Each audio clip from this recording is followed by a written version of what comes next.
Happy Monday, everyone. It feels good to be back for a WWE Raw review since we missed last week due to the Memorial Day holiday. But we are back this week. Welcome to your June 3rd, 2024 edition of your WWE Raw review. I thought tonight's show was interesting. I probably would have maybe not even done a review of tonight's show had we not missed last week, but I kind of wanted to get caught up on the Raw side of things because this past Saturday's podcast was spent, discussing a lot of other stuff, AEW, SmackDown, a lot of that Vince news, contract stuff, free agent stuff, and whatnot. And I figured we needed to be here tonight to kind of catch up on the Raw side of things as we head into Clash at the Castle, and a couple of big storylines going down right now on Raw with McIntyre and Priest and Liv Morgan and Dominik, which we did see open up the show here tonight. So we are going to be getting into all of that. I want your thoughts and opinions on tonight's show. We'll do some hellos. There's a bunch of super chats in here to get to right away, and we'll get you guys' overall take on tonight's show. I didn't think it was a bad show at all. I thought it was good. Raw has been delivering. It's just nice. It's nice to know that on a Monday night I tune into Raw and I'm not going to be bored shitless like we were for so many years. It's kind of nice knowing that you're probably going to get something halfway decent, even if it's not an overwhelmingly earth-shattering Raw or anything like that. But I thought tonight's show was solid, interesting matches, and more set up for Clash at the Castle now. Looks like another one of those nice, solid 5-match cards is what they're going to give us at the Clash. But we have, some info on that tonight that was set in motion for the Clash, specifically with the Women's Tag Team Championships. But overall, I thought tonight's show was pretty good. We'll also get into some wrestling news. We have some Jeff Hardy contract news to get into, and we might elaborate a little bit more about what we discussed on Saturday as it relates to TNA. Now, again, no real concrete evidence or information on this other than just kind of rumors and rumblings about maybe WWE buying TNA. I personally think they should. I talked a bit about this on Saturday for the video library alone, since you have, the AJ Styles and so many other big wrestlers, big-time top stars in WWE that have passed through and left legacies behind in TNA. Kurt Angle as well. It might be nice for the company to have his body of work, under their umbrella. Same goes for AJ Styles. And it might be worth it, because if one day that tape library and that property becomes available, you have another billionaire out there that owns a wrestling company that might just snatch it. And so maybe WWE wants to nip that in the bud. And even before AEW existed, I was fantasizing about the possibility of maybe WWE purchasing their video library to be aired on the WWE Network and Peacock and whatnot. So there might be a little bit of fire to this smoke. Not really sure, but I've seen it kind of discussed a little bit online. So we might get into a little bit of that, get you guys' thoughts on that and whatnot. But mostly we'll be talking about Monday Night Raw and looking ahead to Clash at the Castle and what we might see there. Now, all year long, I've kind of been saying, well, maybe not all year long, ever since it was announced that Clash at the Castle would be happening, I basically had that penciled in as Drew McIntyre's spot to win the championship. Not so sure now, thinking that maybe they might have CM Punk, interfere and cost him and set up a big summertime program culminating at SummerSlam. I think that would all be great, but I would really, really, really like to see CM Punk win Money in the Bank, but I think I'm in the minority of that because everybody is of this just plain programmed belief that it absolutely must go to a young star, somebody hasn't won a title before, and all that's fine sometimes, but sometimes you can have a little fun with it. But when you have Jey Usos and Braun Breakers probably in this thing justifying giving it to Punk, I can understand your argument, but I still want to see it. So we'll talk a little bit more about what the world title program and situation will be like heading into the summer if Priest does survive Drew at the Clash, and Drew then focuses his efforts on Punk revenge. What does Priest do? And is he susceptible to a cash-in on that Money in the Bank?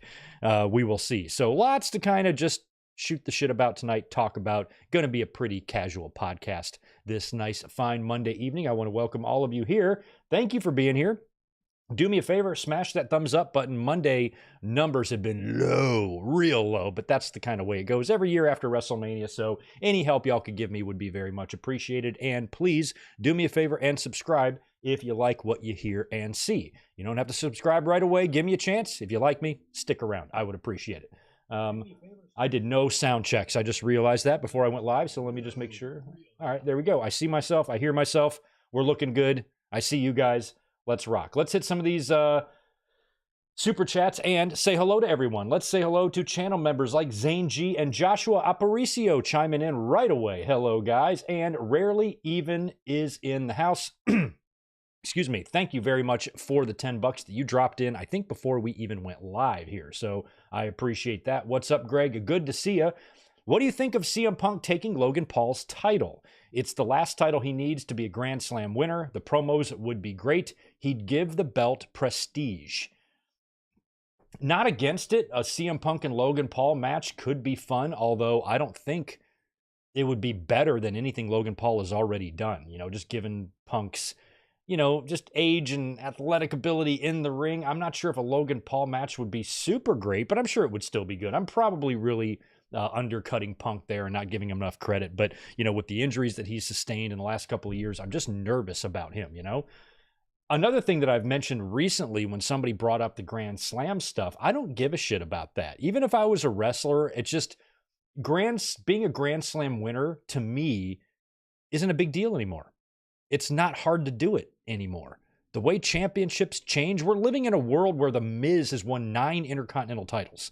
So if we're living in a universe like that, your grandmother could be a Grand Slam winner. So I really don't think that it's that great of an accolade anymore. There was a time, you know, when like Shawn first did it, when they introduced the European title, and then, oh, now there's a brand new, you know, accolade to give somebody. If somebody wins this and they've already also previously won our other 3 championships, now they're the Grand Slam winner. But, you know, only a few guys prior to that even won the tags, world, and IC. You know, just Brett, not even Shawn. Who won the tags, world, and IC? Brett, Diesel, shit, man, not that many. So it's, you know, it's kind of a small group. So you didn't have people back in the day winning all of the championships all of the time.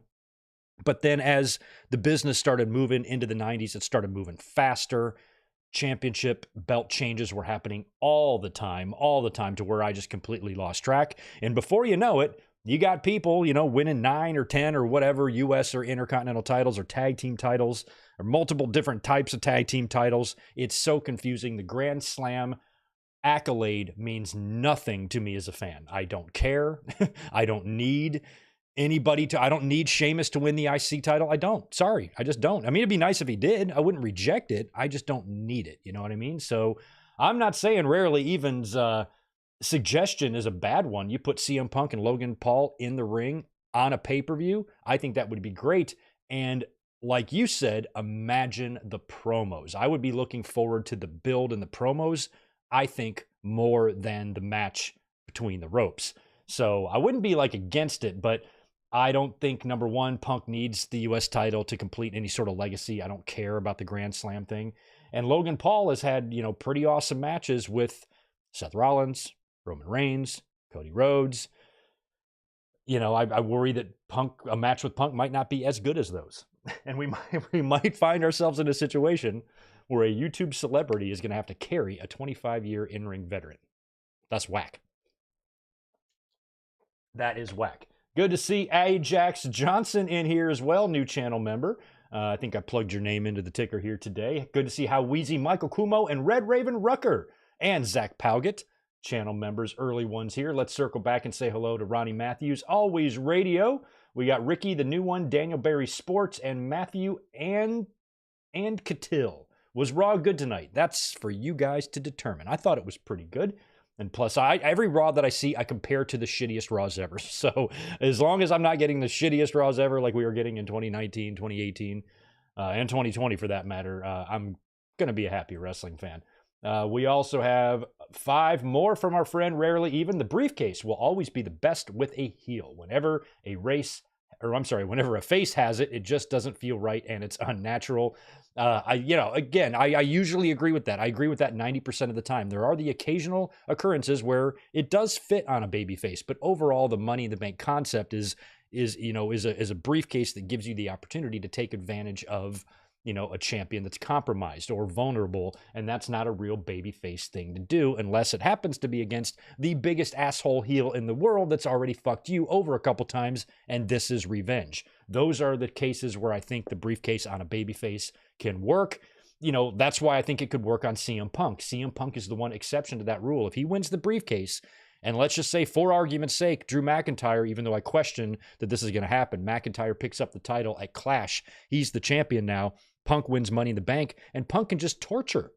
He can just torture Drew McIntyre with that briefcase, because McIntyre already got cashed in on at WrestleMania, and now with the briefcase. So if Punk has now got that briefcase, it's going to happen again. It's going to happen again. I think that could make for fun TV. But I will definitely listen to, pitches of Jey Uso and Braun Breaker and guys like that winning the Money in the Bank briefcase. I'm open to anyone.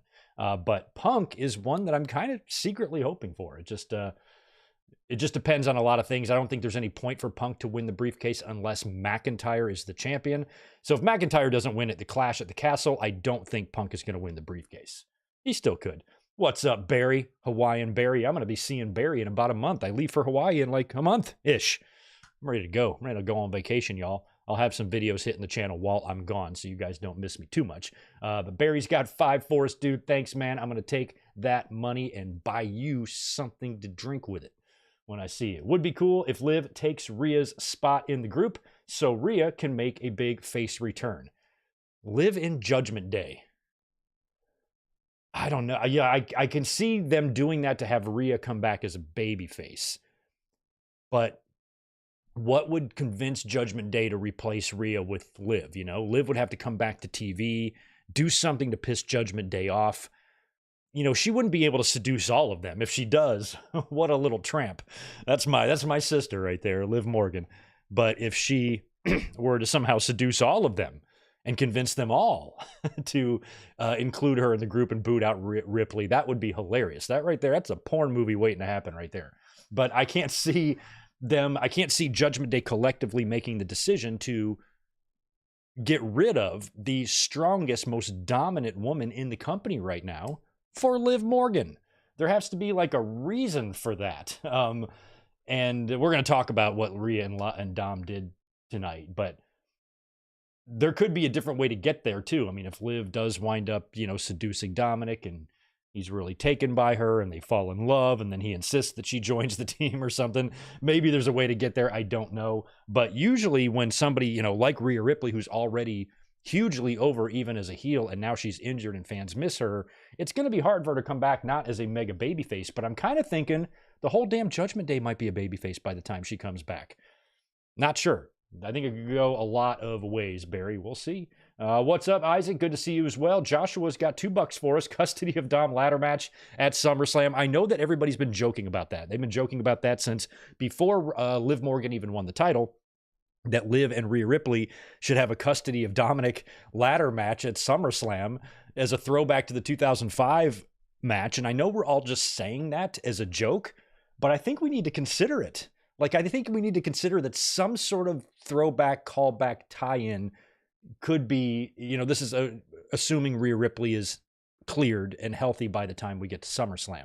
You do a match with Liv Morgan, you could do a ladder match. Problem is, it's for the title, so you can't hang up custody papers. You're going to have to hang up a title. Or you could hang up both. Maybe you hang up both, but you separate them a little bit to where each woman has to decide which one of those two is the most important to her. I guess it wouldn't be custody of Dominik. That would be wild. But you know how the Hardys and Edge and Christian at that No Mercy in 99 had the match for the services of Terry or whatever. So maybe it can be something like that to where you got 2 trophies hanging over the ring and they're, 6-7 feet apart to where you can't grab both from one ladder. You have to choose. And the match isn't over until both trophies or prizes are pulled off the hooks. And you can even have 2 winners. let's make it a crazy ladder match to where the match just doesn't even have a winner or loser. Those are just the 2 prizes the women are fighting for. So one woman is either going to pull down both, or they're going to pull down one of each. So you don't really even if they pull down one of each, you really wouldn't have a winner or a loser. It would just look weird in the record books. Why not? Why not try a different match? It's 2024. We've tried everything. Every match concept is done. We've inverted Royal Rumbles. We've set people on fire. What other variations of matches can we do here? So if you did something like that, and they kind of did something similar, if you remember, at WrestleMania. with those fucking tag team titles in that crappy way that they used to ununify the belts or whatever. And they had two teams come down with championships that we were all predicting and sniffing out way ahead of time. So if you did something similar like that at SummerSlam, you know, one woman has a chance to walk out with everything, you know, or at the very least, what's the most important to her. So that would be interesting to have Dom there at ringside, sitting on the other side of the barricade, you know, maybe with his babysitter, like in 05. And watching, you know, let's say, for example, Rhea Ripley gets Liv Morgan down and she goes to set up the ladder. What does she put the ladder under? The belt or Dominik's custody papers? It might add a fun little twist. Like, why not? Why not do something like this? Just fuck it. That's why I wouldn't be good in WWE creative, because I'd be willing to do anything. I'm like, what's the difference? Wrestling never ends. There's a TV show, there's 5 hours of fresh content every damn week. We got a pay-per-view every 3 weeks. You know, just like, what's the diff? So what? We have one stupid idea, do one stupid match. So it didn't work. Just don't do it again. Like, I would be throwing anything. I'd be throwing everything against the wall. You know, probably Vince Russo style, like some savant. And then eventually I'd hit an idea that would work. So I don't know if this one would work or not. You guys let me know if it's an idiotic idea. But that's why I'm on YouTube and not working backstage in WWE, because I'm putting people's livelihoods and custody papers and hanging them above the ring. That's Greg for you. Sonic Plays, good to see you. Max Pokebra is here. The Chad Gable stuff has been dragging out lately. That segment tonight dragged out. Jesus, we'll talk about that. Otis got a hell of a pop, though. Makes me wonder. Rarely Even's got 5 more. I know she's your family, Greg, but for crying out loud, did you see Liv tonight? Goodness gracious. Yeah. Keep it in your pants, buddy. Juliet, thank you for the $2. Priest looks weird clean shaven. Yeah, I thought something was up with him tonight. It's kind of like how he looked in the beginning. I remember when, because I like him with facial hair. I remember when he won that North American title. I remember he was like in the hot tub. I always just thought he looked weird back then. He looks better now. We've got Ben Espinoza in the house. Ronnie Matthews is here as well. So is Daniel Malcolm, Mr. J. And 5 more again from Rarely Even. Thanks again, dude. Money in the Bank is a dangerous match. I'd be concerned with Punk in it. I wouldn't. Everybody says that. It sucks that fans have to feel that cautious with him. No, you can't. You can't be cautious. Punk is signed to a multi-year, multi-million-dollar deal. He's not that fragile. He's got to be durable. He has to be durable. I'd put him in the Money in the Bank for that very reason. Make sure you can go out there and do these type of things. Punk isn't going to have to take some whack bump, some crazy bump. You know, he might take a table spot or something like that, but those aren't what hurts you. You know, Punk's gotten hurt by jumping into the crowd and twisting his ankle and shit and just random stuff. You know, he hasn't gotten hurt on over-the-top bumps. It's just random shit. So, I mean, he got hurt in the Royal Rumble, for crying out loud. So, it's a dangerous match, but there are definitely ways to keep someone protected in a match like that with so many different moving parts. Just make them one of the guys that doesn't take a crazy bump. It's fine. There are definitely ways to work around that. Even if Punk was like, look, I don't want to take Logan Paul's frog splash from the top rope on the table. Just don't have him do that then. I think there would be plenty of ways to make it to where Punk doesn't have to kill himself. Those other Money in the Bank matches he's won 2 of them before. That's the accolade I like. You know how you brought up, or was it you? I forgot who it was now. It was you. You know how you brought up earlier the Grand Slam thing? That accolade's dick. Fuck that accolade. You know the accolade I think is cool? Winning 3 Money in the Banks and successfully cashing in all 3 briefcases. Nobody's done that. I mean, I think Punk's the only guy to do it twice. No, Punk and Miz and Edge. And that one time Edge was, you know, he didn't even win 2 Money in the Banks. He just got that other briefcase sketchy style. So Miz, I guess, and CM Punk are the only ones to win it twice and cash it in twice. Right? And I think, right? And then if Punk were to do it a 3rd time, that would be awesome. That would be really hard for anybody to ever duplicate that. And it would be many, many years until something like that can get done, unless the Miz does it. And if the Miz does it, I'm going to move to Alaska. So let's not have that happen, please, because I like it in California.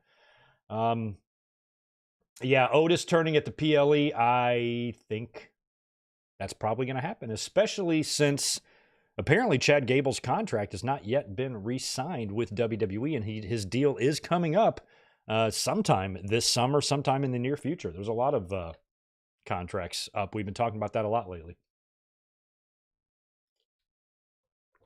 Oh, Rarely Even's got 5 more to tell us that it would be hilarious to see R-Truth whip the briefcase. Yes, it would be hilarious, but that's about it. I mean, it would be full circle, R-Truth cashing in on Damian Priest and the Judgment Day after everything they've been through together. But let's not do that. Let's not do that.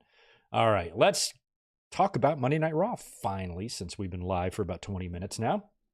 Tonight's Monday Night Raw was in Hershey, Pennsylvania. I guess they got a new building there. We've recently talked about the old building in Hershey, Pennsylvania, where I just did a review on Saturday Night's Main Event from October 3rd, 1987. My favorite episode of SNME ever, with the Mega Powers forming for the first time.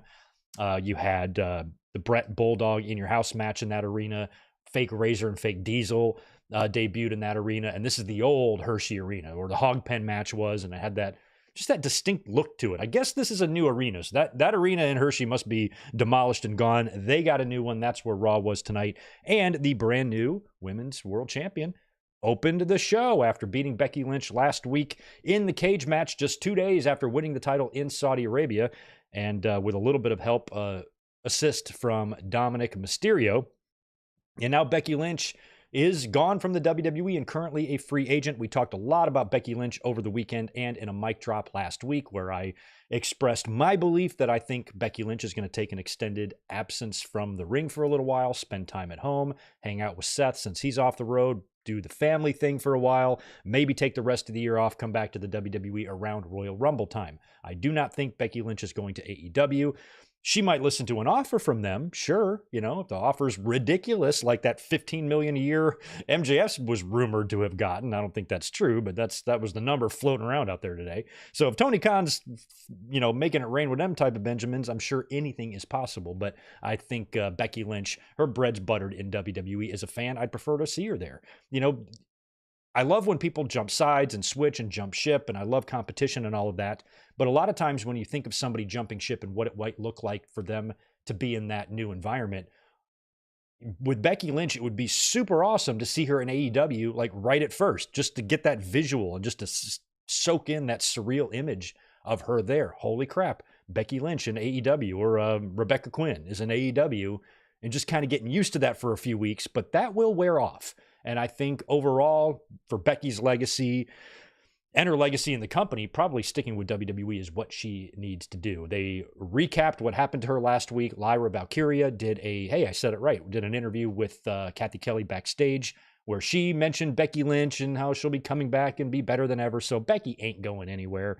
I think she's just going to be off TV for a little while. So they recapped all of that. And Morgan is out there with the title. She says, welcome to her revenge tour. She sent Becky into early retirement. And the cherry on top of all of it, of her great week that she had, was planting a big old smooch on Dominik Mysterio. So that prompts Dominik to come out. And he took that kiss a little weird last week, I'm going to get to that super chat, Zayn. Yes, I'm going to be talking about that. We're going to do a whole review on that. So Dominik is out there, and he didn't seem to take too kindly to the kiss of Liv Morgan. And, I do like the storyline, but they're doing it differently than what I would do it. That's my only problem here. So Dominik comes out, and he tells Liv, he goes, Rhea is going to kill you when she comes back. And Liv is like, well, maybe, but she's probably going to kill you too. And Dominik right now, in my mind, from a fan watching that, he should still be safe from the wrath of Rhea. This was Liv Morgan forcing herself on him. It's not like the two of them are in cahoots, although we have seen them leave locker rooms together. In the background of interviews on TV, they've planted little hints at that, and that's the direction I thought they were going to go in.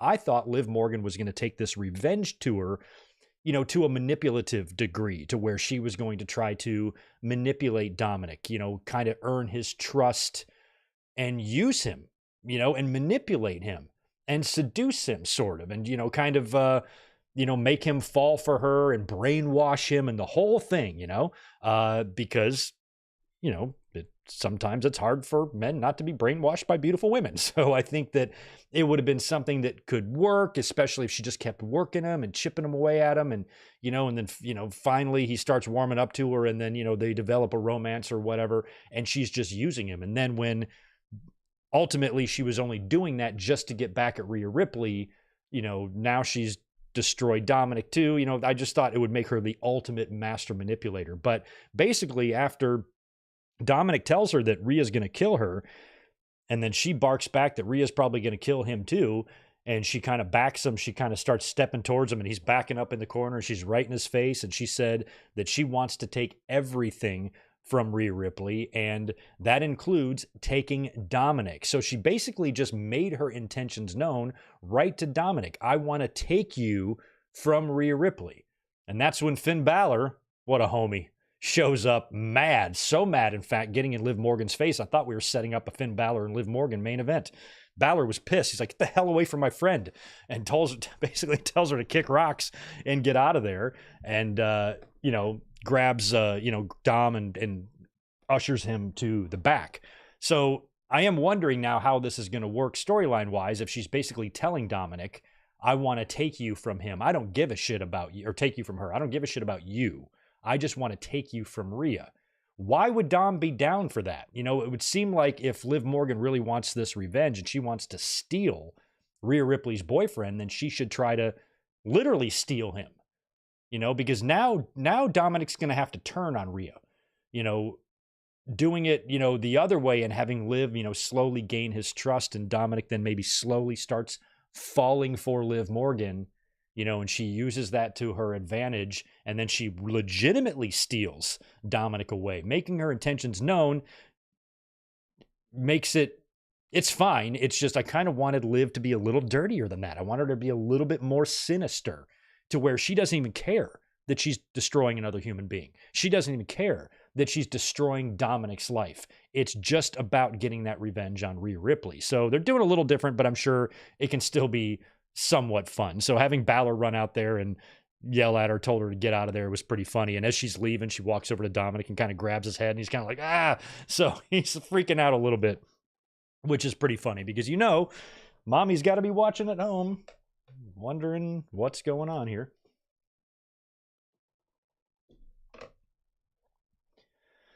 Thank you, Denny Downbad, the notorious GMW. Brian Spencer, they mentioned, they've been mentioning Becky Lynch a lot. They showed highlights of her losing and stuff. Yeah, I've never really been too worried. They're not treating this as someone who's leaving the company. A lot of times when they're bouncing and they get jobbed out or something. WWE's been very good to Becky Lynch. But then again, it ain't the 90s anymore. There was another person they were very good to on their way out too. Mr. Copeland, remember? So it's not even about that. It's not even about, just jobbing him out. I think it just depends on the situation. And with Copeland, I think it was a legitimate, could go either way thing. Becky, I just don't feel like it is. Don't feel like it is. All right, we will get back to those supers in a minute. Let's move on to our next match, which was Sheamus taking on Kaiser Permanente. So this match was pre-advertised. These two guys have been having some issues with each other on TV. So Ludwig and Sheamus are set for a one-on-one battle here. They do that really cool, entrance, where they follow the wrestler through the arena into Gorilla and out the ramp. And as Sheamus is making his entrance, he's attacked from behind in the aisleway by Ludwig Kaiser. This was just used to go to commercials. A commercial segue is all this was. And wrestlers getting attacked during their entrances to set up commercial is not a new thing. But I feel like I've seen it a lot more in the post-Kevin Dunn era, which is fine. And in this case, it was also done to protect Sheamus in a way, because as we would see, Kaiser got the win. Ludwig Kaiser beats Sheamus. He injured him, in the attack, so then Sheamus is fighting from underneath the whole match. He's got that injured leg. He's got Kaiser up on the second rope to go for the white noise. Kaiser counters, able to roll him up. Nothing left in Sheamus's legs. He gets pinned, folded up and pinned. And Ludwig Kaiser gets a big, big win over Sheamus. I'm not sure if they're going to, I feel like they might run this back at the Clash just to stick another match on there. This might be a pre-show thing or something like that. To do a finish like this makes me think, obviously they're going to set up another match here, and it might be for the Clash, since, that's an international show and they're going to be packed with international talent. So I say chuck Sheamus and Kaiser on there in some way. I'd be fine with it. Make it a gimmick match. Make it a cage or something, or no holds barred or something. I don't know. Some match that Sheamus can win. How about that? We then go backstage. Dominik's back there. He's got a fucking he's got to have a little discussion with his stablemates there. Balor is coaching Dom, on how to handle Liv Morgan. And then Priest just walks in. He goes, "You want to explain yourself? You're causing a lot of problems here in our unit. And, what do you think Rhea Ripley's got to be thinking about this?" And Dom said he's just giving her space right now. And like I said earlier, in storyline, we're still in a position of innocence with Dominik. He hasn't done anything that wrong. Granted, accountability is a big thing in the Judgment Day. They get pissed at you for just the littlest thing. You can understand Rhea Ripley maybe not being happy with Dominik, but in terms of distrust and what he's doing with Liv Morgan, he's still kind of safe because he's not engaging. He's backed off. She's all up on him and he's just like, "Get away from me." So, she planted the kiss on him. Obviously, he's got to answer for that, but it's not like, it was a passionate kiss like Lita and Matt Hardy or Macho Man and Elizabeth or whatever. Or Vince and Trish. It's not one of them kisses. So I still don't know what the big deal is, but they're warning Dom, like, you're treading into dangerous territory here. You are getting in the middle of two women who hate each other, and you're romantically linked to one of them, and the other one's starting to flirt with you, and it's going to get nasty. Make sure you're packing a taser gun. That's what Dominik probably needs to do there. Then we get a backstage segment with Dragunov and Ricochet. Ricochet got speared through oblivion last week through a fucking wall with studs and drywall and the whole thing. Oh, no, it wasn't a wall. It was just a production crate, something like that. So Ricochet got nailed by a rampaging Braun Breaker who's pissed that he didn't get put in the King of the Ring. So Dragunov is warning Ricochet, "Yo, watch out for this guy." And Ricochet's like, "I'll be fine, whatever." Then we have a match between Dragon Lee and Finn Balor. And I swear Dragon Lee made his entrance an hour before the match started. He comes out, and then we do like 4 other segments and a commercial break before we finally remember to go back to the match, where Finn Balor then makes his entrance. And this is kind of a cool one on paper. Dragon Lee, Finn Balor, I like it. Carlito made an appearance in this match, tried to interfere, and Dragon Lee fights off Carlito and Judgment Day, or JD McDonough. Finn Balor is able to capitalize on Dragon Lee fighting off Carlito and JD on the outside of the ring. He comes back in, Balor grabs him and is able to hit the coup de Gracie for the win. And Judgment Day continues to beat down on Dragon Lee, and that's when he is saved by Braun Strowman and Rey Mysterio. So they come out to run off JD or Judgment Day and get them out of there. And Strowman would be having a match later on. So then we're backstage with Judgment Day, and Priest is telling Carlito, who's still trying to get in good with the group, he says, if you want to prove yourself, why don't you go to Adam Pearce and ask and request a match tonight with Strowman and take care of this problem for us. He's a problem. He's been a thorn on our side. Why don't you go deal with it? So Carlito's like, cool, whatever. And then Truth shows up. And gives Carlito some Judgment Day advice, because we all remember the Judgment Day and R-Truth saga from not long ago. And he talks about how those were the best days of his life in Judgment Day, and Miz is there. And of course, they're the pizza champions. So Miz is just like, they're just a comedy act is all they are. I'm starting to just lose interest in the Miz and R-Truth stuff. I mean, it can be funny at times, but they're trying a little too hard now. So I'm kind of over it. At some point, they need to drop the pizza titles. Maybe they will hold on to them long enough for Chad Gable to form that stable with the Creeds. Speaking of Chad Gable, in a segment that just kept going and going and going and going, Sami Zayn was out to the ring. Next, he comes out to a tremendous ovation. My God, fans were singing a song. Everybody loves Sami. We love Sami. And he recapped, we had a recap, that is, of last week with Sami defending Otis and then get taken out by Gable and that whole thing that happened last week on Monday's Raw. So this week, he's in the ring to call out Chad Gable and to put an end to all of this right now. But instead of Chad Gable, the Alpha Academy shows up, and they've got a prepared statement that is from Chad that they have to read, that Maxine is going to read. And basically the statement shits on all of the Alpha Academy. She shits on herself, shits on Otis, shits on Tozawa, mentions in there that Gable wants a title shot or whatever. And Sami, then says, fine, fine, whatever. If that's what it takes to put an end to this, I will do it. I will defend the Intercontinental title at Clash at the Castle against Chad Gable. But I want to talk to the three of you. And he gets them all lined up there, and he's trying to tell them to get away from Chad Gable. This is not good for them. And if there's one person that can offer pretty decent advice on this subject, it's Sami Zayn, due to everything that he went through last year with the Bloodline. So Sami is trying to say, look, take it from someone who knows this guy is not good for you. This guy does not care about you. And that's when Chad Gable shows up from behind, attacks Sami Zayn, and Alpha Academy stands there and does nothing. He does nothing. So Gable wants Otis to hit Sami. He's holding Sami. He wants Otis to hit him. Otis won't do it, so he smacks Otis on the face.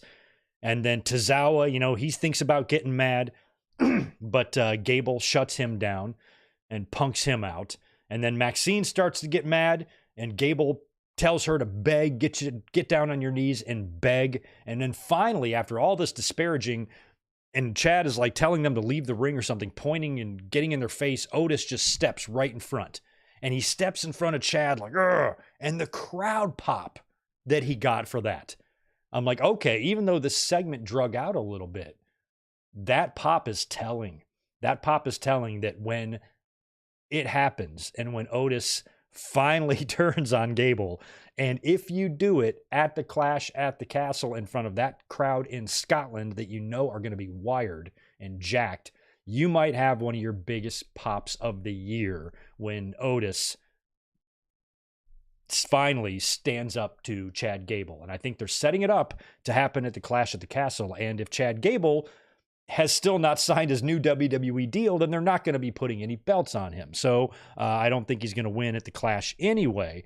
But I still think, even though I think it will be his 5th title shot within a year, less than a year, last 10 months, he's had 5 IC title shots.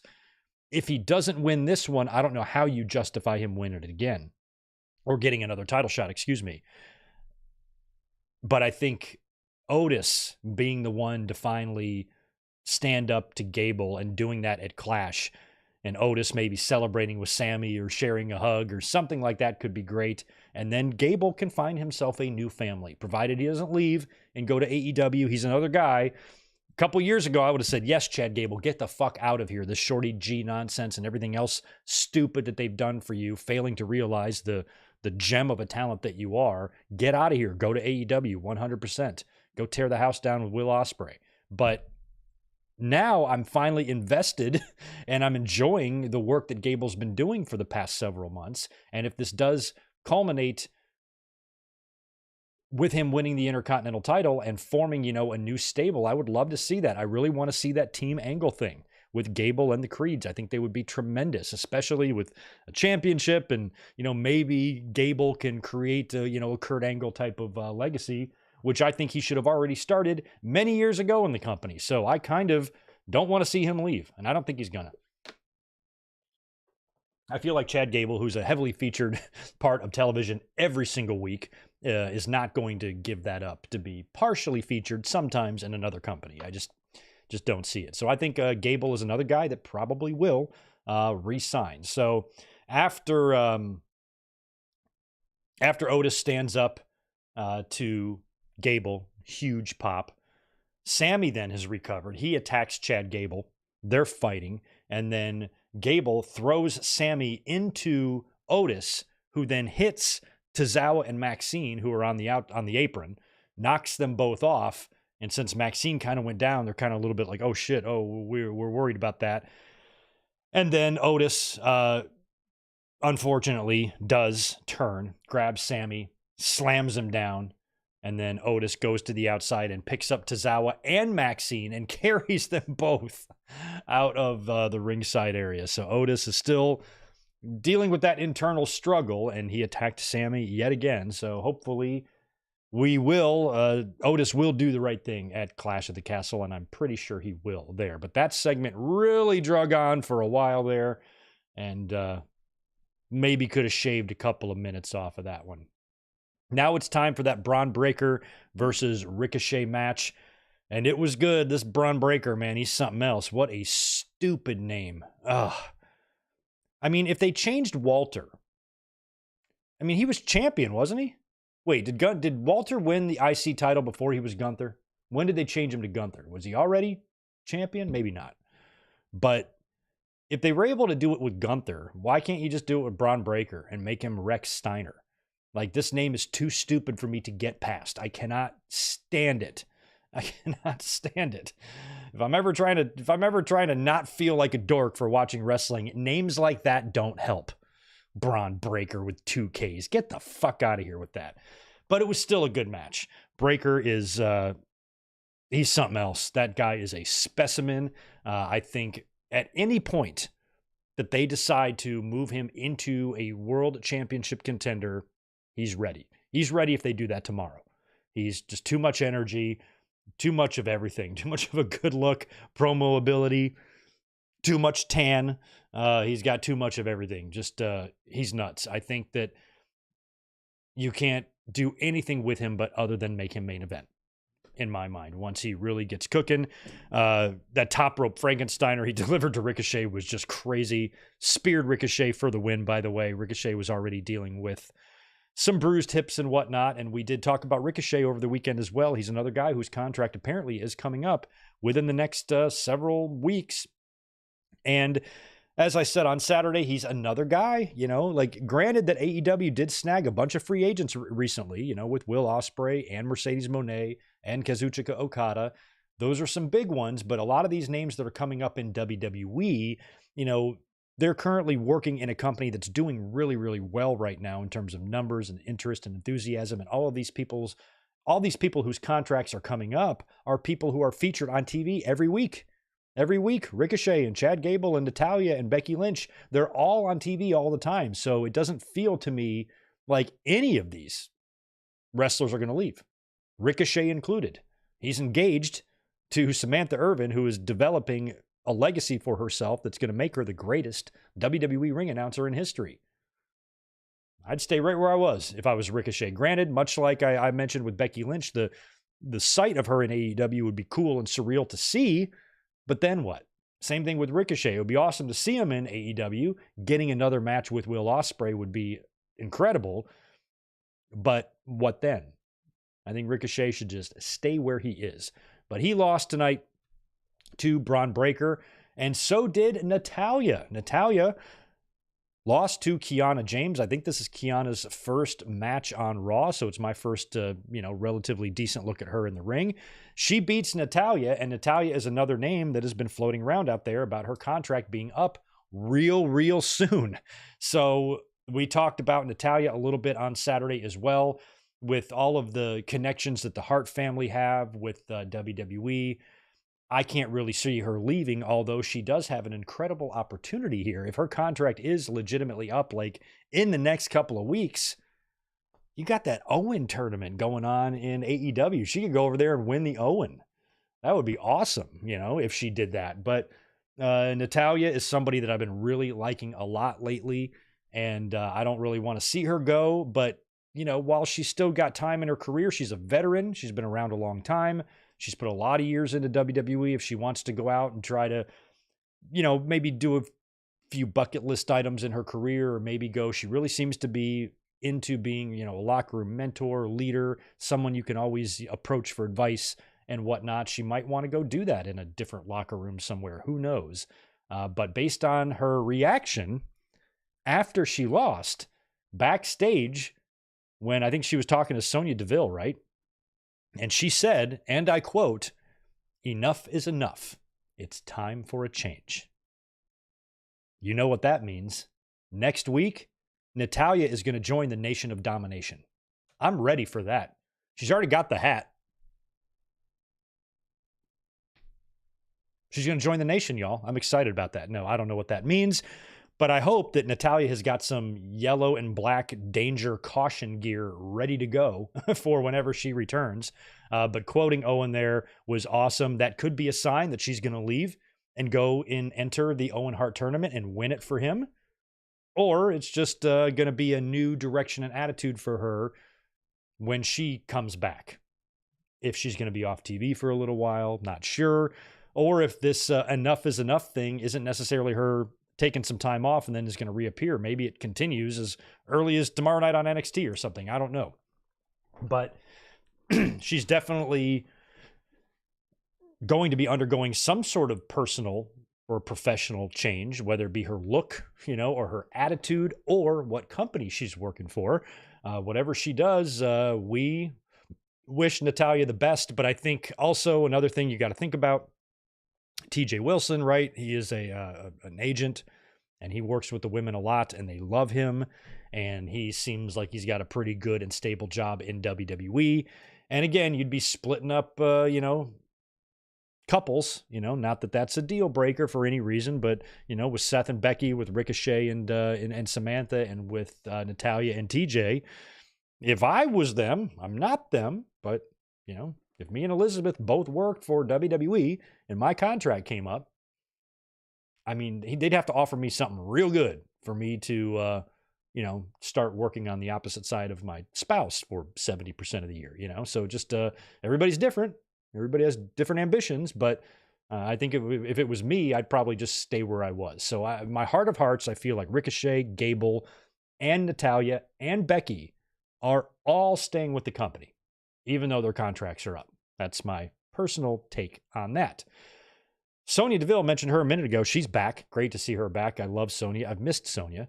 She was backstage with Shayna Baszler and Zoe Stark, and they're talking shit to each other. And while they're talking, you see Isla Dawn and Melba Toast hanging out there in the background, and we would see them later as well when Jade and Bianca are like walking backstage. So they wouldn't take the time to show them behind the scenes 2 different times if they weren't going to do something on the show. So I was waiting to see them, and I had a pretty good idea where we were going to see them as they telegraphed the holy hell out of this.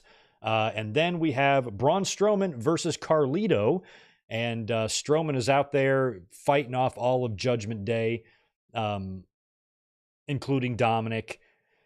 And we got to win here. Yeah, Strowman beat him. Strowman beat Carlito, put him down, virtually a squash match, even though he was fighting off a lot of the Judgment Day members. They were able to swarm him and get him down, and they started really wearing him out on his leg with the chair. And I have to wonder if he's injured, because when he was in the ring, even when he tried to do his Strowman run, he did seem like he was limping a little bit. So this might be an injury that he's already had. That might have been why I don't even know why he was out all that time or what kept him out. But it looks like he might have been like limping a little bit on the leg. So when they started wearing him out with the chair, I'm like, I wonder if they're writing him off TV for a couple of weeks because he's got a bum leg. We'll see. But while all this is going on, Liv Morgan comes out to mess with Dominik a little bit more. She comes out and starts messing with him at ringside, and Balor immediately sees this. So I love that Balor is just not taking any of this bullshit. He is really trying. Finn Balor is the glue of the Judgment Day. He really steps in and really steps up. And as soon as he saw that going on, he immediately jumped out of the ring and got right between Liv and Dominik. Get the hell out of here. Get away from my guy. And I like that. So it's kind of cool that Balor has taken that role seriously. He's a pivotal member of that Judgment Day. Without Balor, I feel like Judgment Day would not be able to support itself. He really keeps everyone together. He was even a big, a reason why JD McDonough was allowed in the group and stuff. So I like Balor in this role. He's pretty funny. So then we get Jade and Bianca. They show them making their entrance, not entrance, but walking into the building. And Jade is just like not of this world. She came from another world, like another universe somewhere. They don't make women like that here on Earth. So she walks in with Bianca. As they're walking, you see Alba and Melba Toast back there. So you know something's up there. And then they come to the ring, but they don't have a match announced, but they're in gear. So I'm like, okay, we're going to get a match. We're going to get some sort of match. So they come out, Shayna Baszler and Zoe Stark. I believe, yeah, they come out, they talk smack. The funny thing, it's so funny how long a lot of us have been watching wrestling and how you just know shit. I'm not even looking at the screen. I'm hearing the promo. I'm over here typing. I get up and I walk over to the fridge and I'm doing something on this side of the room and I hear all this talking. And as soon as Bianca or whoever it was on the mic lays down the challenge, I'm like, well, I think we need Adam Pearce out here. He'll probably come out. And then 2 seconds later, you hear Adam Pearce's voice on the mic. And he comes out and says, okay, we're going to make this match. And it's going to be a championship match. So we get a women's tag team championship match impromptu on Raw between Jade and Bianca and Zoe Stark and Shayna Baszler. So, of course, this is where we're going to see Alba Fire and Melba Toast, or what are their names? It's Isla Dawn. I do not know their names. Isla Dawn and Alba. Oh, yeah, I do. Isla Dawn and Melba Toast. That's their names. So finally, they hit the ring. During the match, they interfere. I believe this match was a no contest. And basically, the reason they did this is because they're mad about not being on Clash at the Castle, which makes sense. So they were kind of interviewed when they're leaving the building, and they said, hey, I don't know if either one of them are from there, but they were expressing their displeasure about not being on the card, and so they're going to take matters into their own hands. And now they'll be added to the card. So it'll probably be either just a tag match with Jade and Bianca against those two, or you're going to factor in Shayna and Zoe, and it's going to be a three-way for the tag titles, and Jade and Bianca will probably retain. So that'll be a way to get Isla and Alba on the card. I don't hate their names as much as Braun Breaker. I will say that. So I'll give Melba Toast a break for now. I did like how she was kind of dressed like Lita. I liked Melba Toast's Lita gear. Thought it looked good. What was next?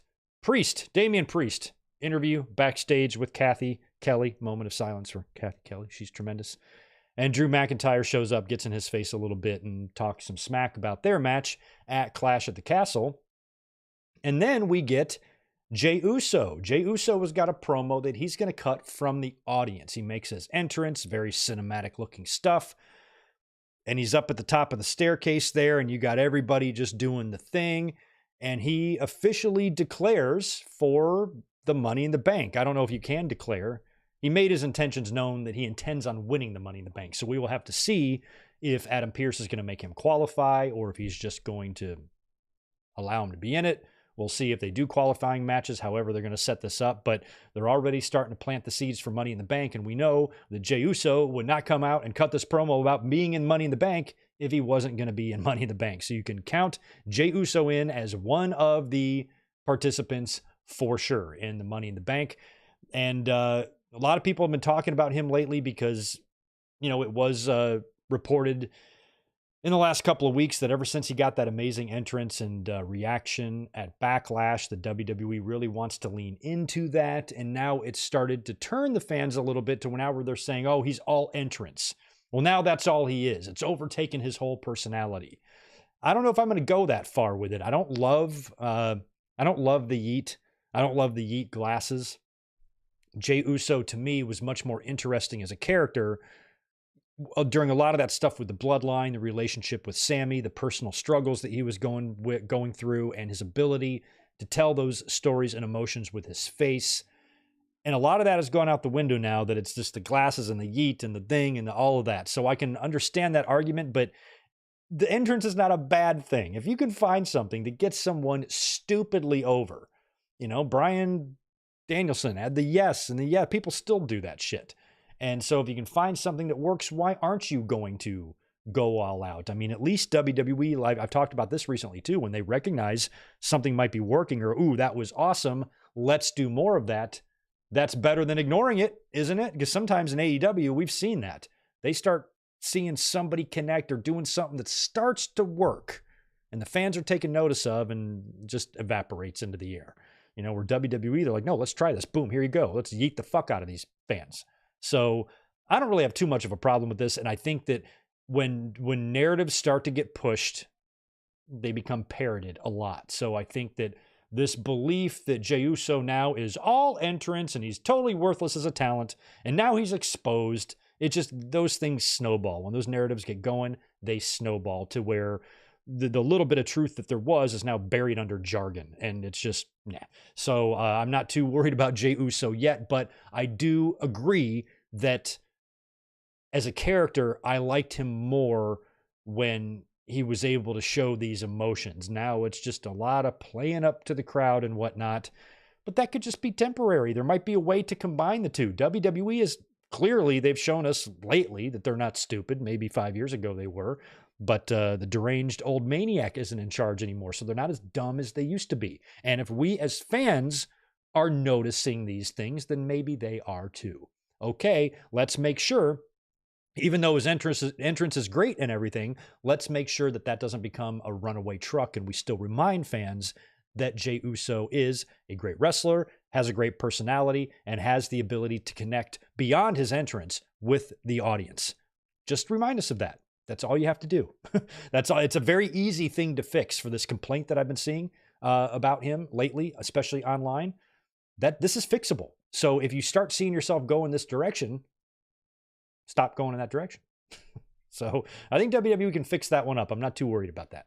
So Uso is going to be in the Money in the Bank. I think we're also going to see Braun Breaker in the Money in the Bank. I'm guessing, help me out here, is it probably going to be 4 Raws and 4 SmackDowns, right? So, and then what's the rule with the Money in the Bank again? Can you cash in on whoever, or is it only going to be on your brand? I think it's whoever. I think it's anybody. Maybe it's not. No, it is, because Priest could have cashed in on Roman if he wanted to, right? So yeah, I think the Money in the Bank is, you can jump sides and shit. So whoever wins this, it could be Cody or Priest. That's why I think Punk winning it and cashing it on Cody would be super fun. A Punk and Cody program on SmackDown. But he's got to do his shit with Damian Priest first. I'm sorry, Drew McIntyre first. I think it would be fun if Punk won the briefcase and then still had his program with McIntyre, but just kept the briefcase the whole time. And then later on in the year, Rumble time, Survivor Series time, cash in on Cody or something. Or cash in at Mania next year in Vegas. I'll be there. So that'll be fun to see. All right. So after that, we had a Lyra Valkyria interview where she also mentioned Money in the Bank. She wants to be in Money in the Bank, so I'm sure she will be. She is then attacked by Io Sky. She also was asked about Becky Lynch and said, oh, Becky will be back. She'll be better than ever. So Becky will be back. She's attacked then by Io Sky, who I guess was mad because I think Lyra beat her in the King of the Ring or Queen of the Ring tournament. So she attacked Lyra. That's probably a match we're either going to get next week on Raw or Clash at the Castle, but probably next week on Raw. I think they've already announced that, actually. They've announced Dragunov and Braun Breaker, and I think also that match. I don't have it pulled up anymore, so I'm not sure. Help me out in the chat with that one. And that leaves us now. Oh, no, not yet. Doesn't leave us yet.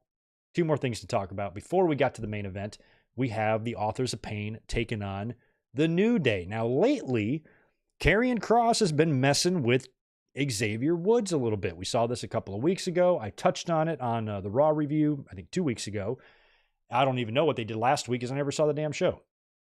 But this week, it's going to be Authors of Pain versus the New Day. And there's a backstage thing before the match where they talk shit to Kofi and Xavier. And as they're leaving, Kross sticks around and like talks to Woods a little bit and says, don't worry, sooner or later, you're not going to have to worry about Kofi. He's trying real hard to drive a wedge in the group here.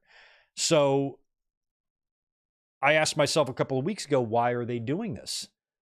And I think, the New Day, if there's no chance of Big E returning, as much as that breaks my heart, if Big E is, at least in the near future, has got no chance or plans of an imminent in-ring return at all, why are Kofi and Xavier they're going to continue to just tread water and do the same thing they've been doing for 10 years for the next 5 years? You got some life. There's some gas left in these guys' tanks. They're both talented as all hell. We got a former WWE champion on that team, don't forget, in Kofi. So how much more can the New Day just be New Day? They've still had that. I've always had a problem with their music, their theme music, because it's too empty. There's too many long, dramatic portions of no music, these long pauses in the beats and stuff. And I'm like, it needs energy. That theme is desperately needed to be spiced up.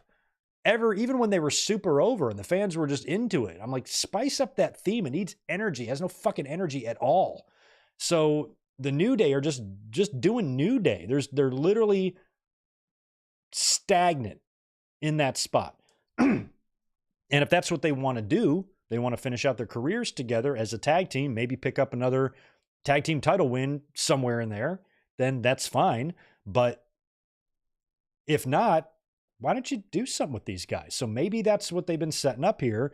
And I feel like they are. In the match, you saw Kofi get distracted by Karrion Kross. He's messing with Kofi outside of the ring, leaving Xavier in there to try to tag him, and no one is there. The Authors of Pain are able to put Xavier down and win because Kofi was distracted. After the match, you see the New Day talking a little bit. And Xavier seems kind of upset. So,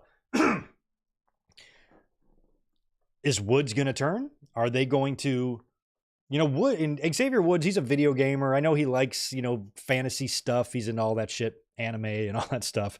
So if you made some crazy dark animated comic book kind of character for Xavier, he might be into it. He might do it really well. Seeing him as a dark, sinister heel would be weird. But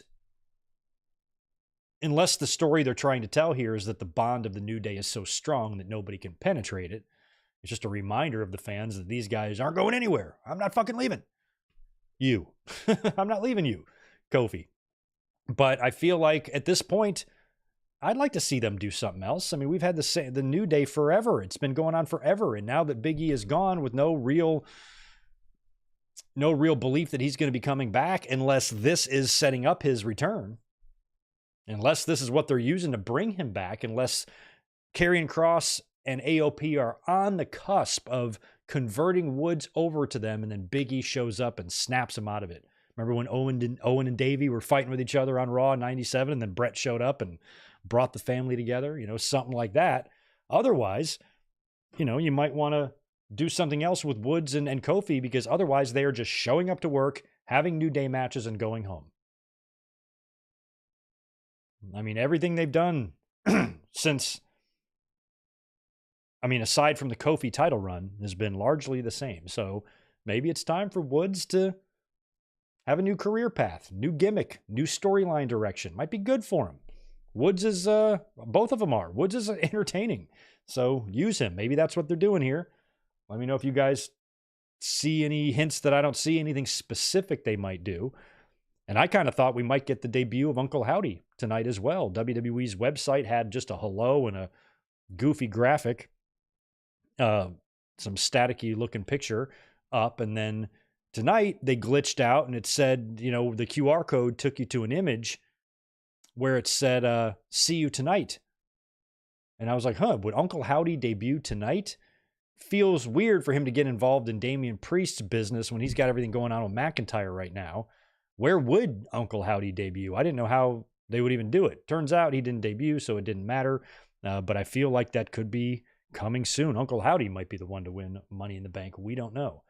And the main event tonight on Raw was Damian Priest, world champion, taking on Rey Mysterio. This was pretty good. It's always crazy to see Rey wrestling now into his 50s and stuff and whatever, but he's still, pretty good. Priest and Rey was a fun main event. Carlito and Dragon Lee both came out to get involved. Then the rest of the Judgment Day showed up as well.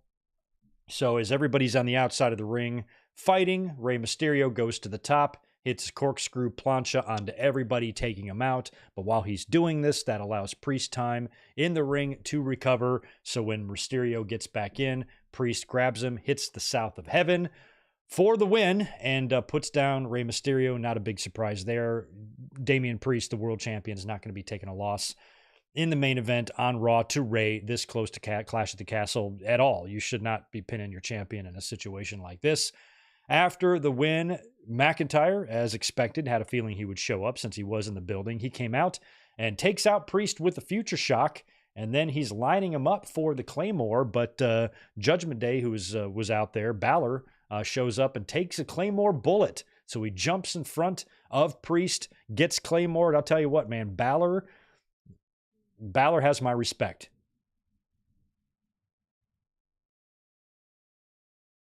Something very loud happening outside my house.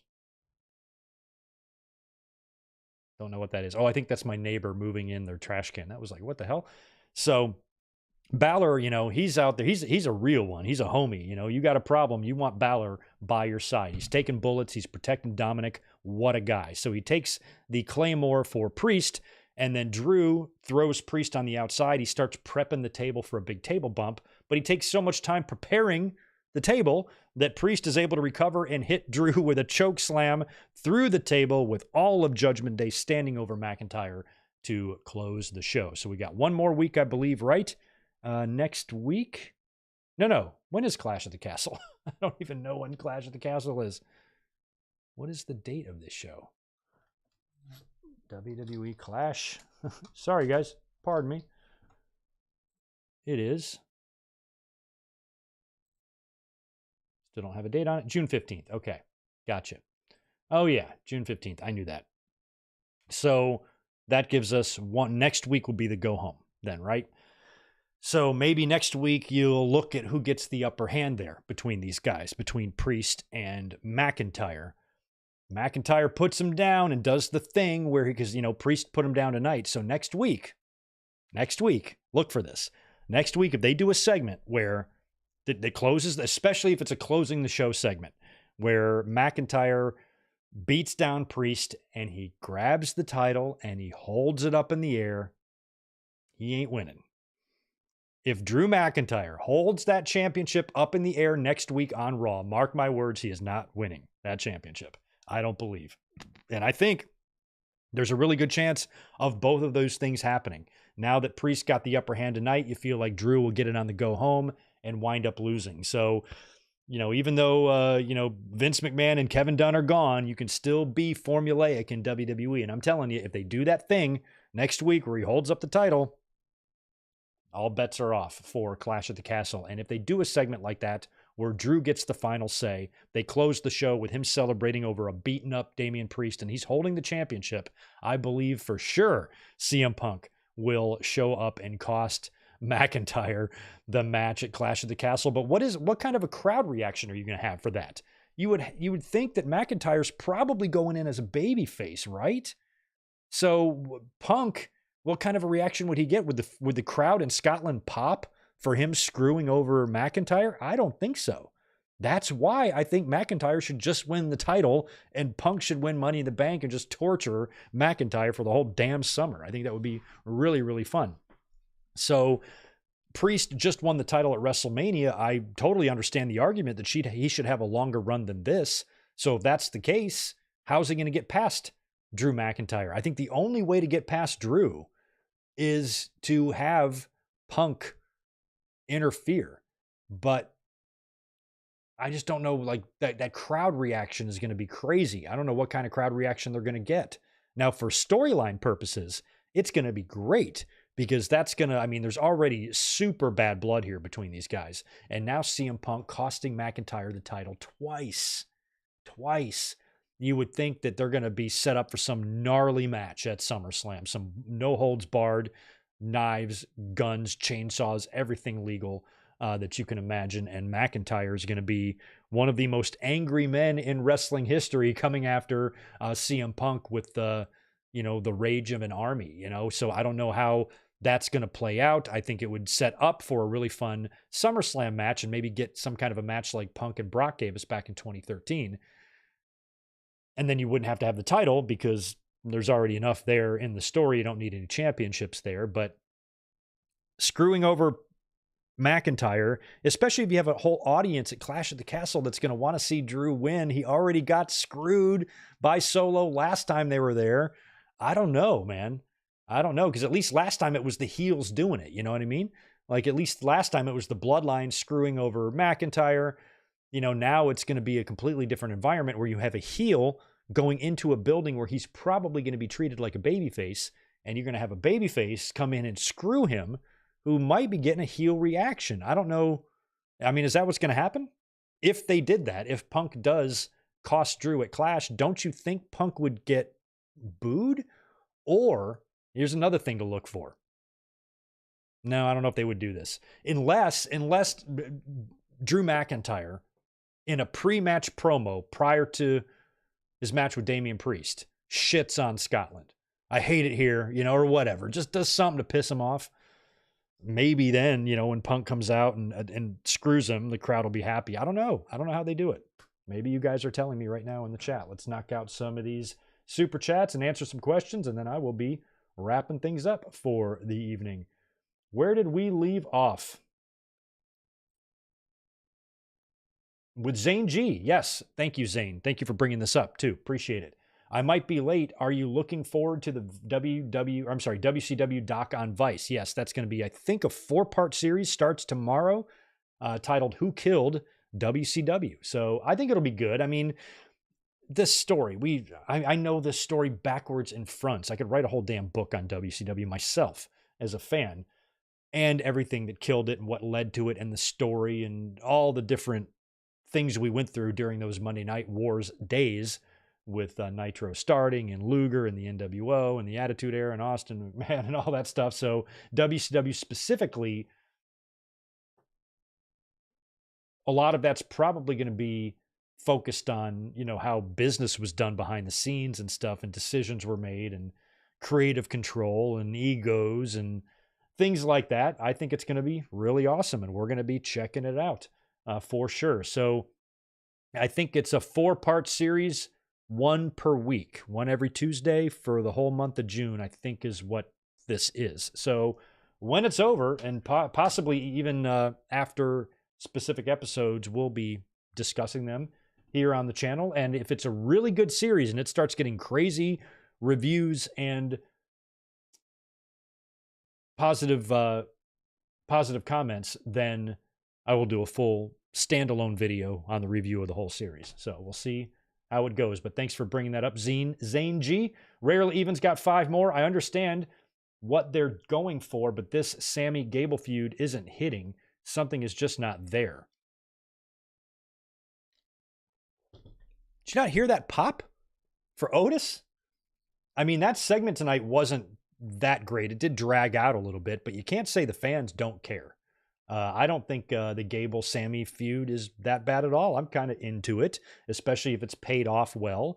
And if there's more to this story, I have no problem with what I'm seeing so far of Gable being an insufferable prick and knowing that eventually his crew that he is abusing is not going to take his crap anymore, and they're setting all this up. Plus, the current Intercontinental Champion just happens to be like in my top 3 favorite wrestlers in the world, so it might not be hitting for you, but it's hitting for me. You got 5 more after that. Why are you so mean to everybody? Jesus Christ. Kiana James has the personality of windshield wipers. Well, that's not nice. You spend any time with her? How do you know that? I don't know that either, because I have barely even seen her at all. I didn't even know who she was when she got drafted, because I barely watch NXT.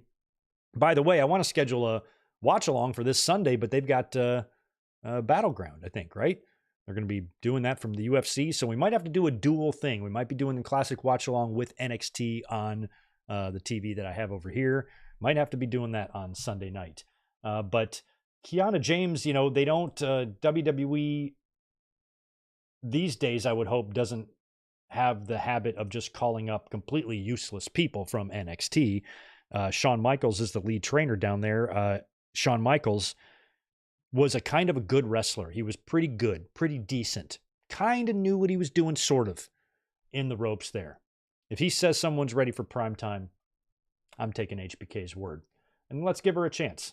Sometimes somebody's the drizzles, but I think everybody needs to be given a chance. There have been plenty of other people who did not have great personalities. How do you know? Like, you got to give them a chance to maybe come out more or grow and evolve, and that happens. Some people, some of the best promo cutters in the business sucked at promos in the beginning. So it just depends. She has a tremendous look, though. My God. I'm going to give the girl a chance. I'm not going to there's not going to be no Kiana James disparaging in this chat. Come on, this is a positive chat. Spectra's got 5 for us. Saw the Liv Dom stuff, very fun, but in character, if Dom really hates it, couldn't he have her arrested for sexual assault? Seems like a fun story. Yeah, he could. However, I'd tread lightly there. There's a lawsuit going on right now, and any attention to sexual assault at all would not be good, even if it's presented in a funny way, like Dominik calling the cops on her and them arresting Liv Morgan. It's like the school teacher, you know, has sex with her high school student. I'm like, that kid was not abused, believe me. But yeah, something like that would be funny. But given what WWE is going through right now, and you know how sexual assault is just not a topic that you really want to make light of, especially now, and especially with what's going on in WWE. But that is a good point to make. I mean, Dominik can't continue to shy away from her, and she just keeps being aggressive with it, you know, because then you do start treading into that sexual assault territory where the fans are going to be like, okay, if he doesn't want anything to do with you, now you're being obsessed and you're stalking him and you're sexually assaulting him. not cool. So that's why it probably can't go on for very long. At some point, Dominik's going to have to, what am I thinking of from back in the day? They kiss, and at first it's aggressive, and then they stop. Stephanie and Bischoff, right? That's what I'm thinking of. I was thinking Stephanie and Kurt Angle. Them too, though. Them too. Same thing, almost. But Stephanie and Bischoff, when Stephanie and Angle had the kiss on the couch, but then Stephanie and Bischoff had the kiss where Bischoff like grabbed her and kissed her, and then she's like, no, no, no. And then she just slowly puts her hands on his back and starts rubbing him. It might be a situation like that where Liv, she puts a dresser in front of Finn Balor's door so he can't get out. And then she's got Dominik all to himself, and she's getting all up on him, and he's nervous and he doesn't know what to do. And then she kisses him, and he's at first not sure, and then, okay, and then he accepts it, and then they're pawing each other. Something like that's probably gonna have to happen. But good point though, Spectre. They can't do too much of this stuff with Dom not wanting the advances because, starts treading into that territory. Rarely even just spitting out the Lincolns tonight. The day they made David Arquette WCW champion is the day WCW died. No, they lived beyond that. As a matter of fact, they made a movie of that whole thing. That was done to promote the movie. I think they were already dead. I watched that whole thing. I lived it. And to me, WCW was dead in the water before Ready to Rumble came out. They were just at a point where they were just trying everything. And a lot of fans hated that and stuff, but it's such a disgrace and whatnot. Vince held the ECW title and the WWE title. Stupid people win championships. That happening in WCW got a ton of criticism. I was one of them. This is a travesty. That was me. Looking back, and I'm like, it's not even that bad. What the fuck? But in those days, I was a little more tribal. And WCW always gave me a bad taste in my mouth with a lot of shit they did. And that was another thing where that was one of their lowest points. But I think that if David Arquette would not have won the title that night, and they never even involved David Arquette in anything, they still would have died at the same time that they died. That wouldn't have prolonged their lifespan. Vince still would have purchased them on March 26, 2001. It's crazy, I know that date. But he would have. So the David Arquette thing didn't matter. It didn't matter. It sucked for them. It gave them some rightfully deserved criticism. But in the landscape of pro wrestling and some of the dumb crap we saw after that, especially in WWE and other companies having whack-ass people win championships, it's hardly the biggest crime ever committed in pro wrestling. Not even close. Not even close. I give WCW a pass for the David Arquette stuff. They were trying to, promote the movie, try to create buzz for their, mainstream buzz for their company that was, by that point, getting their asses kicked by WWE. There was a time when WWE did this. Granted, they weren't going as far as putting championships on people, but any chance WWE had when they were getting their ass kicked to do something in the public eye, they jumped at that chance to get any public attention. That's why they threw so much money at Lawrence Taylor and all those other things they could do to try to get on ESPN or get some sort of outside media attention for their company that's getting their asses handed to them right now by the competition. So I think it was a lot of just that. But the movie was coming out. The movie was coming out and everybody was in it, and David Arquette was in it. And this is a good way to tie all of that in. Plus, it gave an opportunity to Canyon, who was Oliver Platt's stunt double, and they had that belt, right? The Dallas Page, I think, had the belt that they used in the movie, which was a nice belt. It was like the big gold belt, but a silver version of it.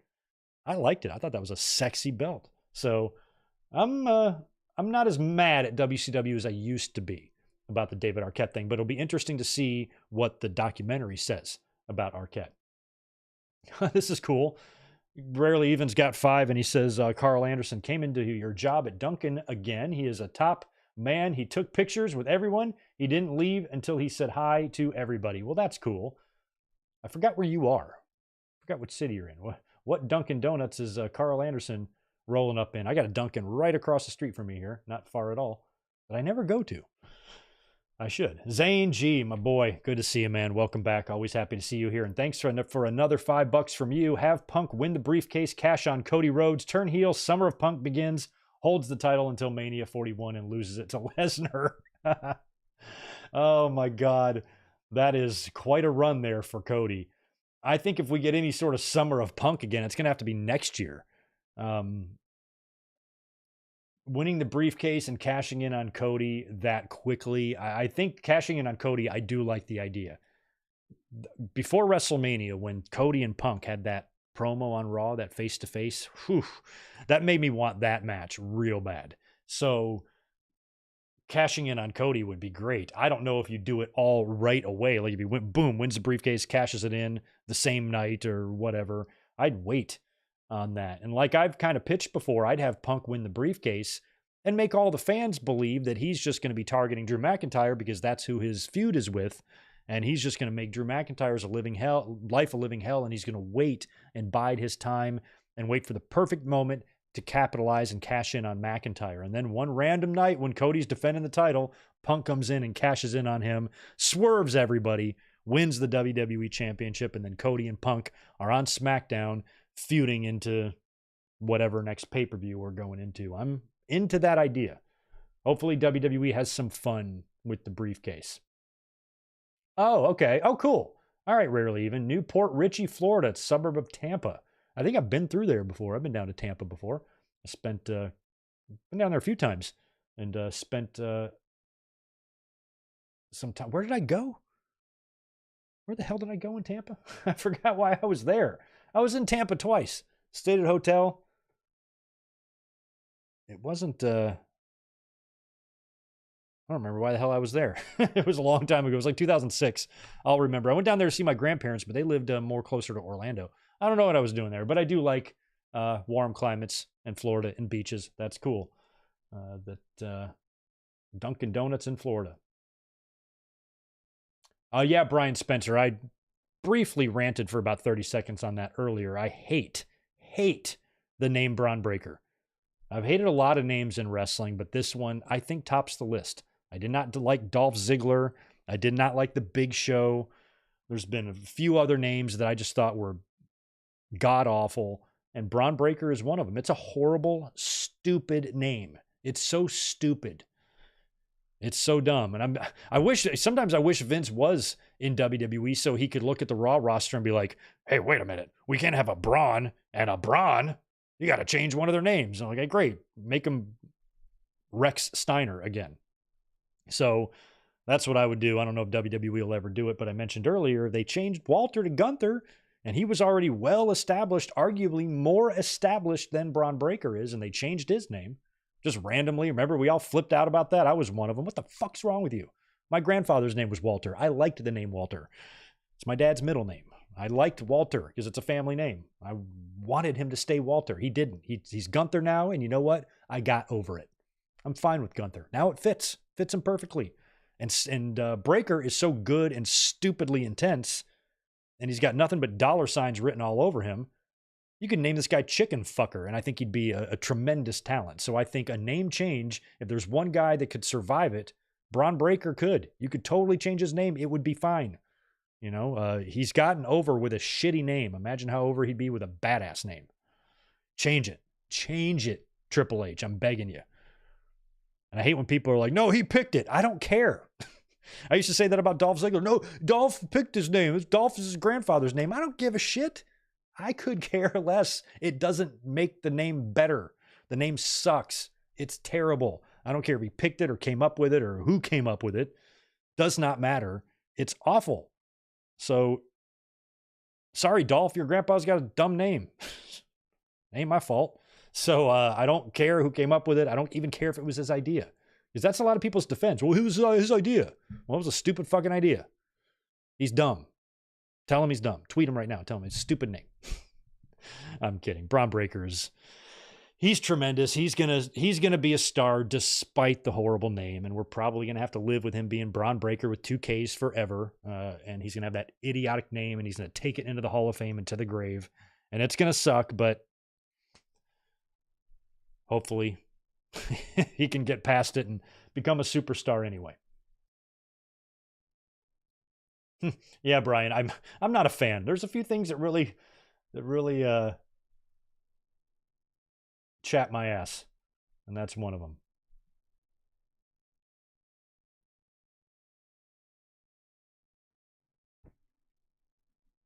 Yeah, I don't know why. I don't know why he doesn't go by Steiner. I mean, I know that last year I was there actually when all this went down at WrestleCon when Rick Steiner got in a little bit of trouble, his dad. But I think even that's kind of like manageable. You know, you can still have the Steiner name. And what's crazy, it's not like he doesn't resemble the. You know, maybe you could be Braun Breaker if nothing about him reminded you of anything Steiner like. But he is so much of Rick and Scott. It's like Rick didn't even have a wife. Just Rick and Scott fucked and created Braun Breaker because he's literally both of them. He's got Scott's voice and he's got, you know, kind of Robbie's build, and he's just the perfect Steiner. He's the perfect Steiner. And why would you not lean into that? You know, just this promo, when he talks, you just close your eyes. I'm like, okay, Scott Steiner is in the locker room right now. It's incredible. Of, you know, if anybody has embodied their family name, it's him. Like, what if they named Dominik? I don't know what the fuck they can name him. Some idiotic name. Scotty Breaker or something. Like, what the hell? Like, no, it's Dominik Mysterio. So I'm hoping that they come to their senses at some point and they just realize, I'm like, okay, maybe that was a dumb name. But I'd like to know what the thought, like the creative process was. I want to be in that room. When everybody's sitting around there, what should we name this guy? He breaks things. He's a breaker. Brian Breaker, Braun Breaker. We should spell breaker with 2 Ks so we can trademark it. Like, what the fuck? It's terrible. I'm not a fan. Do you want me to have another 3-hour podcast where I just talk about how much I hate that name? Because I think I could do it. I think I could fill the time. That's for sure. Thank you, Rarely. Even if I'm ever down there in Tampa again, I'm coming in. I'm going to get some of them. You still got those donut holes on those small ones, just round ones you just pop. I'm going to want like 20. That's going to be on you. I'll tip you, though. I'll tip you real good. I'll tip your whole damn staff. Juliet, good point. You know, maybe they named Dominik something stupid if Ray wasn't still active with the company. Yeah, but then again, maybe not, though, too, because one thing you got to remember, Dominik was around. Dominik made appearances. You know, his custody was on the line at SummerSlam. So Braun Breaker, we never saw him before. He was never around the Steiners when he was little, or we hadn't seen him on TV, or you're right, his dad wasn't an active member of the roster to help bring him in. This is my son type of thing. So Ray, it just worked easier for Ray and Dom, but I just don't know why you would not want to acknowledge the Steinerness of this guy. You know, and I can understand, you know, professionally, you know, some wrestlers, you know, they want to get out of the shadow of their parents because they have a lot to live up to, but he's already out for the most part. I mean, primarily his dad was a tag team wrestler. He had singles runs, you know, he had some singles stuff. He did a lot of the singles after the Steiners broke up in WCW. Rick Steiner had the dog-faced gremlin gimmick, and he had various tag team partners as well, but he did work a lot of singles matches.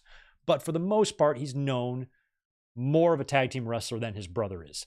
So I feel like, you know, he's already, you know, stepped out of that. Maybe he's got a shadow of Big Papa Pump, sort of, but that should not be a hard shadow to overcome. Papa Pump was never really that big of a fan of his either. And I think Breaker, just with his athleticism and his intensity and how he is, just make him a Steiner, you know? Munchkins, thank you. I'm like, what were they called, little things? Munchkins. I want a big-ass box of Munchkins. Oh, my God, you got to look it up. I've talked about it before. It's like local news clip. I want to say it's in, like, Pennsylvania, because the people they're interviewing are, like, mountainous Pennsylvania people. And I guess it's some little-ass town there that had a Dunkin' Donuts in it, and it closed down. And it, like, made the news that the Dunkin' Donuts in town closed. And they start interviewing people in the town. And, oh, it's brilliant. And there's this one lady, and she's like, you know, this is just where I come to get donuts. And it's not donuts, it's donuts, like Donits, donuts. I don't know, I come here to get donuts. I love their Dunkin' Donuts. And I don't know where I'm going to get donuts now. And she probably said donuts 80 times in like the interview. Is hilarious. And there's like this other like stoner kid. He's probably like 19, messed up hair, eyes redder than the devil's dick. And he's, well, I used to come to Dunkin' Donuts to meet my probation officer, and I don't know where I'm going to do that now. It's awesome. It's awesome. Just look it up. Dunkin' Donuts closes, local news or something. It's great. It's great. So anyway, rarely, even if I'm down there, I'm coming to you. Hey, I want to say hi to my friend Kevin K. Dogs Kennel. What's going on, my friend? Long-time listener and channel member and gift giver. He's sent me some nice things in the mail throughout the years. Good to see you here, buddy. As always, I'm about to get out of here, though, because I've got some things to do. I'm going to hang out with Elizabeth tonight. She's going to make some dinner for us. There is the Ricky the Dragon Steamboat biography that aired last night that we're going to check out. And then I am about 4 episodes into season 2 of Shameless. I'm loving Shameless. This is so much easier to watch. It's not stressful like Stranger Things stressed me the fuck out. Breaking Bad, I hated. And so this is just much easier. It's effed up show, but it's not effed up in a way to where it just stresses you out and it's nothing but human torturing and suffering nonstop. It's more, it's funnier. I like it a lot. So I'm loving me some Shameless so far. Oh, good. Rarely. You checked it out. Yeah. If you want some fun tonight, check out Dunkin' Donuts video on YouTube. All right, guys. Thank you so much for hanging out with me tonight. I appreciate it. I will be back here when? I got to think about it. You'll probably get some clips, mic drops, some sort of content here midweek. I think we're going to get some news soon on whatever's going on with Vince McMahon. And there might be, I never talked about this actually. Maybe we'll touch on this real quick. Those TNA rumors that are going around, you know, there might be something to that. We might learn more. It might be completely unrelated and a coincidence, but there's been a lot of internal changes, some people being let go and fired and stuff going on behind the scenes there at the same time. Jordan Grace is showing up in NXT and it's just kind of got people talking. So if WWE turns out to, you know, have more than just a business relationship with TNA, they maybe purchase them or purchase at least their video library. I would love for WWE to own the video library of TNA. That would be great. And I think now that you have another billionaire wrestling promoter out there, WWE needs to think about these things, that Tony Khan is a guy that's not shy about just going out and buying shit.